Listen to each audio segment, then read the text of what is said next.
నమస్కారం ETV news కి స్వాగతం. ఎన్నికల్లో ఓటమి భయంతో తెలుగుదేశం నేతలపై వైకాపా కుట్రలకు పాల్పడుతోందని చంద్రబాబు ఆగ్రహం వ్యక్తం చేశారు. మాజీ ఎమ్మెల్యే బోండా ఉమాను సీఎంపై దాడి కేసులో ఇరికించే కుట్రలకు పాల్పడుతోందని ఆరోపించారు. తప్పు చేసే అధికారులను వదిలే ప్రసక్తే లేదని హెచ్చరించారు. నిందితులంటూ ఒడ్డెర కాలనీకి చెందిన యువకులను మైనర్లను పోలీసులు అదుపులోకి తీసుకున్నారని, దీనిపై ఆ కుటుంబాలు ఆందోళనలో ఉన్నాయని చంద్రబాబు అన్నారు. సానుభూతి కోసం చేసిన గులకరాయి డ్రామాలో బీసీ బిడ్డను బలిచ్చేందుకు జగన్ రెడ్డి కుట్ర చేశారని తెలుగుదేశం ఏపీ అధ్యక్షుడు అచ్చెన్నాయుడు ఆరోపించారు.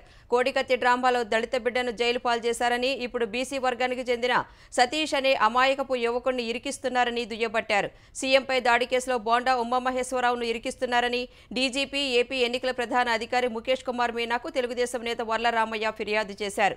గులకరాయి డ్రామాలో పాత్రధారులుగా మారిన పోలీసు అధికారులపై కూటమి ప్రభుత్వం వచ్చాక కఠిన చర్యలు తీసుకుంటామని తెలుగుదేశం అధికార ప్రతినిధి పట్టాభి హెచ్చరించారు. విజయవాడ అజిత్ సింగ్ నగర్ ఒడ్డెర కాలనీలో మహిళలు, చిన్నారులు ఆందోళన చేశారు. గులకరాయి దాడి కేసులో దుర్గారావు అనే వ్యక్తిని తీసుకువెళ్లారని నిరసనకు దిగారు. ఠాణా వద్దకు వెళ్లి పోలీసులను విచారించగా దుర్గారావు అక్కడ లేడని కుటుంబ సభ్యులు ఆందోళన వ్యక్తం చేశారు. దుర్గారావును వెంటనే విడుదల చేయాలని డిమాండ్ చేశారు. మరోవైపు ఒడ్డెర యువకులను పోలీసులు తీసుకువెళ్లడంపై కోడికత్తి కేసు శ్రీను తరపున వాదించిన న్యాయవాది అబ్దుల్ సలీం ఆగ్రహం వ్యక్తం చేశారు. విజయవాడ అజిత్ సింగ్ నగర్ పోలీస్ స్టేషన్ వద్ద రాత్రి నుంచి తమ పిల్లల కోసం వేచి చూస్తున్న బాధిత కుటుంబ సభ్యులతో ఆయన మాట్లాడారు. బాధితుల తరపున సెర్చ్ వారెంట్ వేయనున్నట్లు ప్రకటించారు. ఎన్నికల సమయంలో ఎలాంటి డ్రామాలు జగన్కు అలవాటేనని, కుట్రలను కోర్టులో తిప్పికొట్టడానికి స్వచ్ఛందంగా ముందుకొచ్చానని న్యాయవాది సలీం తెలిపారు. అవినీతి, రాక్షస పాలనను తరిమికొట్టేందుకు అందరూ కలిసి పనిచేయాలని జనసేన అధినేత పవన్ కళ్యాణ్ స్పష్టం చేశారు. ఈ ఎన్నికలు చాలా కీలకమైనవని పేర్కొన్నారు.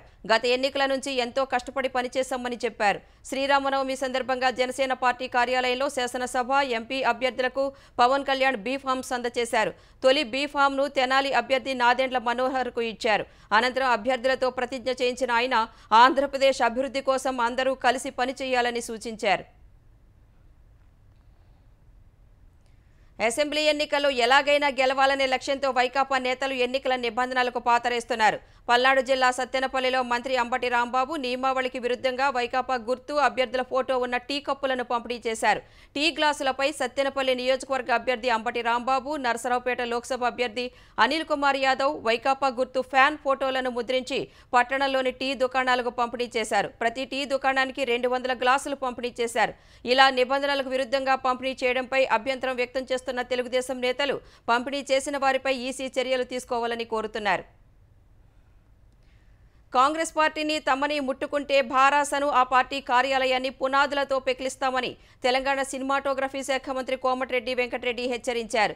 ఏడాదిలో కాంగ్రెస్ ప్రభుత్వం పతనమవుతుందని కేసీఆర్ చేసిన వ్యాఖ్యలపై అభ్యంతరం వ్యక్తం చేసిన మంత్రి ఎన్నికల తర్వాత భారాస దుకాణం బంద్ అవుతుందని జోస్యం చెప్పారు.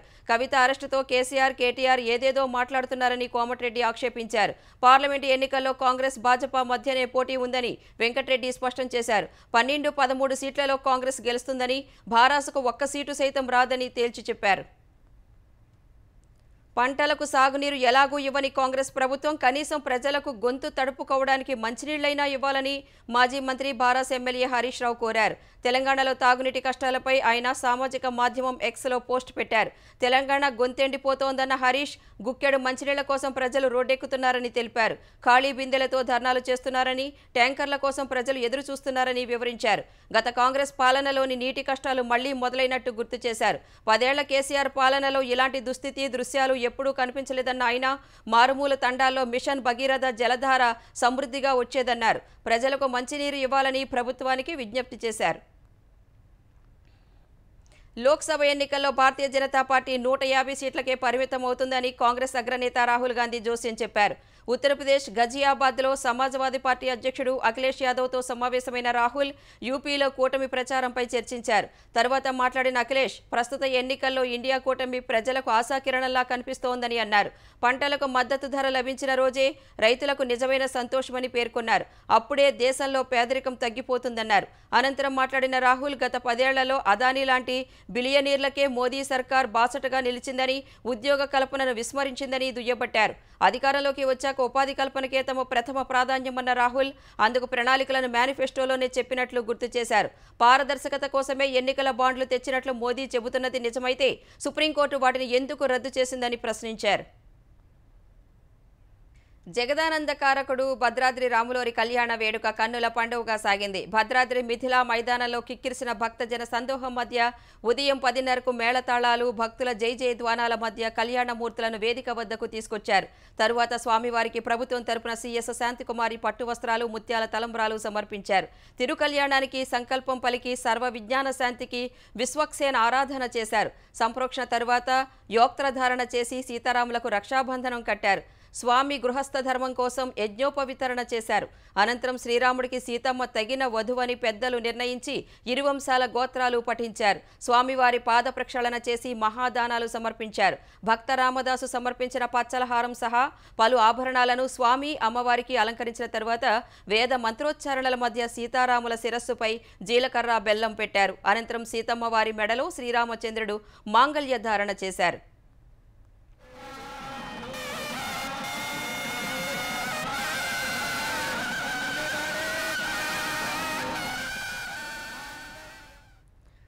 కడప జిల్లా ఒంటిమిట్టలో శ్రీరామనవమి ఉత్సవాలు ఘనంగా ప్రారంభమయ్యాయి. తిరుమల తిరుపతి దేవస్థానం ఆధ్వర్యంలో 9 రోజులు అత్యంత వైభవంగా సాగే ఈ ఉత్సవాలు ధ్వజారోహణంతో మొదలయ్యాయి. ఈ కార్యక్రమం ద్వారా వేద పండితులు, ముక్కోటి దేవతలను స్వామివారి ఉత్సవాలకు ఆహ్వానించారు. తొలి రోజున కోదండరామస్వామి దర్శనం కోసం పెద్ద సంఖ్యలో భక్తులు తరలివచ్చారు.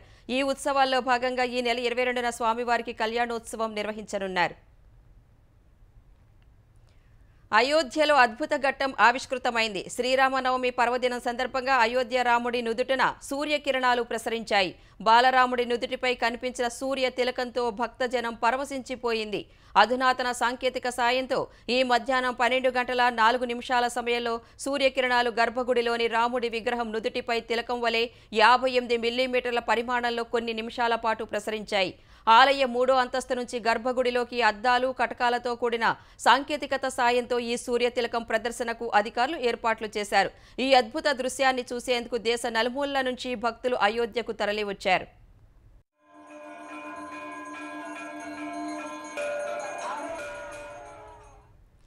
రాముడే దేశ విశ్వాసం, రాముడే భారతావనికి పునాది అని ప్రధాని నరేంద్ర మోదీ అన్నారు. 5 శతాబ్దాల సుదీర్ఘ నిరీక్షణ తరువాత ప్రజలకు అయోధ్యలో శ్రీరామనవమి నిర్వహించుకునే భాగ్యం లభించిందని ఆనందం వ్యక్తం చేశారు. అయోధ్యలో బాలరాముడి ప్రాణ ప్రతిష్ఠ తరువాత తొలిసారి జరుగుతున్న రామనవమి వేడుకను పురస్కరించుకుని దేశ ప్రజలకు సామాజిక మాధ్యమం ఎక్స్లో మోదీ శుభాకాంక్షలు తెలిపారు. అయోధ్య ఇవాళ అసామాన్య ఆనందంతో పొలకిస్తోందన్న మోదీ దేశ ప్రజలు చేసిన ఎన్నో ఏళ్ల కఠోర తపస్సుకు ఇది ప్రతిఫలమని పోస్ట్ చేశారు. శ్రీరాముని కరుణా కటాక్షాల వల్లే ప్రాణ ప్రతిష్టకు సాక్షిగా మారినట్టు పేర్కొన్న మోదీ ఆ క్షణాలు మదిలో అలాగే మెదులుతున్నాయని వివరించారు. శ్రీరాముని ఆశీస్సులు స్వావలంబనం దిశగా అడుగులెయ్యాలన్న దేశ సంకల్పానికి కొత్త శక్తిని అందిస్తాయని పేర్కొన్నారు.